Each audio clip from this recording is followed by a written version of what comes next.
Hi guys, Samantha from Samantha Tutorials here, and today I'm going to show you a fun trick with a silkscreen that enables you to paint with the pattern of the silkscreen without damaging the paint lines. So this is the silkscreen I'm using today, and this is a new kind of silkscreen. I sell these on my Etsy shop, Samantha Design, and these ones are a larger version of the cutter ones that I've been selling. If you've had a look at my shop, you'll know what I'm talking about, but they're ones where you don't need a specific cutter to fit them. So anyway, I've got a layer of translucent Primo polymer clay down here on a piece of paper, and I'm going to be working with the wolf silkscreen.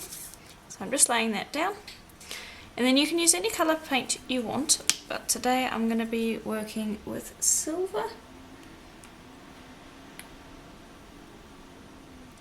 Give it a moment to slide down, and I'm also going to be working with a little bit of white, and this is acrylic paint. There we go. Okay. And then it's just like any other silkscreen, you just swipe that across, and I'll go the other way as well, just so that we mix the colours a little bit together.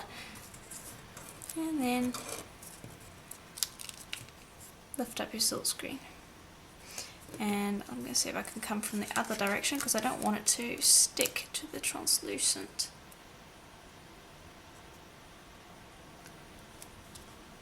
There we go. And this is just because I'm using very thin translucent, and I've got it on a piece of paper so I can work with it.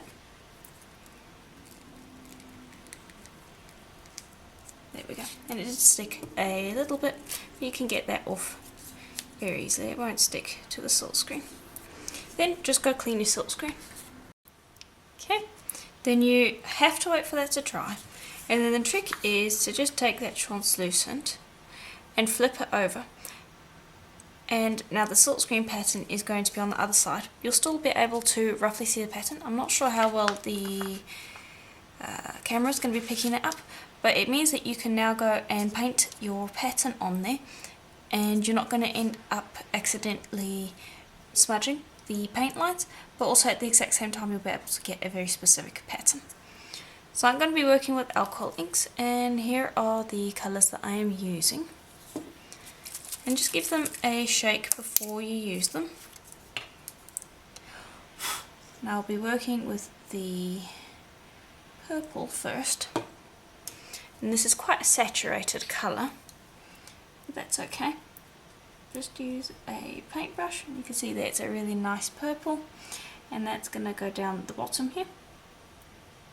And I'm going to paint over the whole thing. I'm going to be doing a simple pattern today, but you can go as complicated as you want. But the spots where it's purple, where we've got the silver sitting there, that's where the purple's going to go, and then I'm going to almost blend it into the blue, which is the other colour that I'm using. I'll show you how to do that. Okay. And I've got some blue over here, and you can see that I've got some lines of purple just smudged throughout, and then I'll go in with the blue. And the blue is the softer colour of the two. The purple is very domineering, and so I'm going to be using less purple than I do blue when putting this blend in. And I don't want it to be a perfect blend, so I'm just going to, excuse me, I stumbled over my words there, wow. I'm just going to be putting small streaks of the purple in, and then I'll continue with the blue the whole way up. And there we go. Then what I want to do is I've just got some isopropyl alcohol, any strength works, and I'm just going to spritz from a distance, and that should add little dots. Spray one more time. There, hopefully you can see there what that's done. And I'm going to lift this up and I'm going to show you the front again without touching it too much. And you can see how nice and crisp those lines still are. We haven't tainted them with the colour, and we've got a nice skinner blend in the background while being able to maintain a pattern with the silkscreen. And that's a little trick that I've shown today.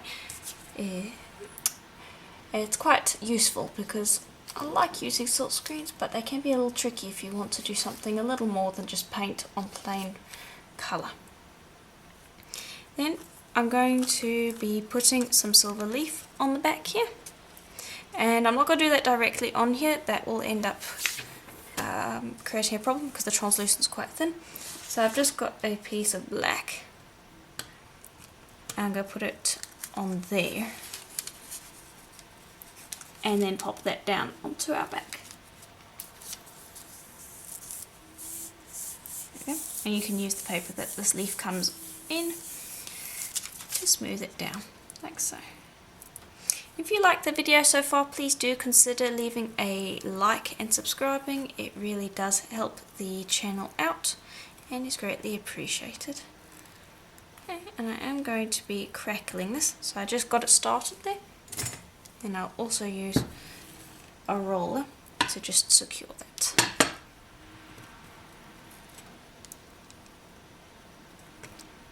And I'm going to roll both ways. And there we go.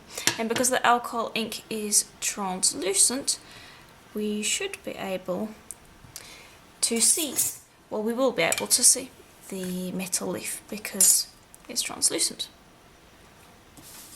All while maintaining that silkscreen pattern. I'm going to make the crackle a little larger because I have used silver paint. So I'm going to run this through the pasta machine. And there we go. Then just place that face down onto your piece. Now actually just use that metal leaf paper, since we have it, to smooth it down, because you do not want air bubbles, and so just use a piece of paper, any kind will work, to just burnish it down, and you want it to stick to the piece. And there we go. You're not going to be able to see the metal leaf just yet, you have to wait for the translucent to bake and then it will go translucent. But you can see there how we have a nice pattern along the back, and you would have had a lot of trouble doing that just with the silkscreen laying it down, because you wouldn't have ended up with as crisp patterns. Also, the alcohol ink does leach into the alcohol ink. You need to keep in mind that when you're working with acrylic paints and alcohol ink, if you put the acrylic paint straight onto the alcohol ink or vice versa, they will leak together and will end up changing the colour, and that's another reason to have the translucent in between. And then basically at this point you're all good to cut it out.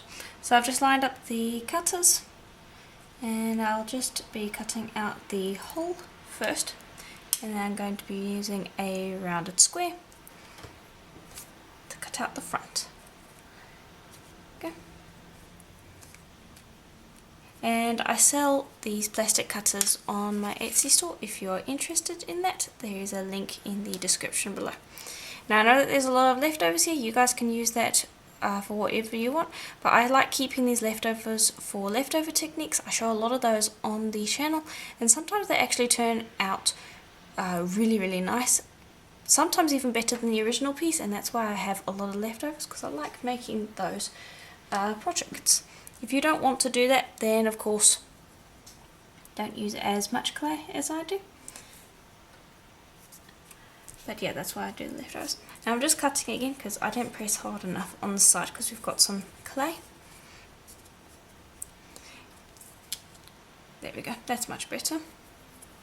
And then I'm going to pop this onto a domed piece. I'll show you that in a second, and then we're going to bake that for a full hour at Primo's recommended temperature. Okay. And I just use a glass vase I got from the dollar store.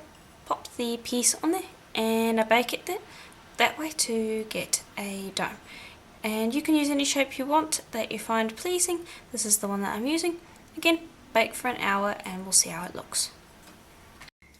Okay, and here it is out of the oven, and then I covered it with UV resin. And I just want to point out that I find that the purples in any kind of alcohol ink tend to become more pink once they have baked, if you can notice that. I'm not sure if the camera's picking that up, but this is a lot more pink than it is purple. Just bear that in mind when you're working with alcohol inks on raw clay. I find the ones, again, purples, generally go a little bit more pink. So if you're working with alcohol inks and want to go for a specific colour, just do a test first if you don't know exactly how it's going to come out, because they do change quite drastically after baking. But you can see how nice that white and silver has stayed, nice and crisp, no colour change whatsoever on that, and you can see the metal leaf behind that along with the colours. And then of course I sanded the back and put UV resin on the front to give it a nice shine.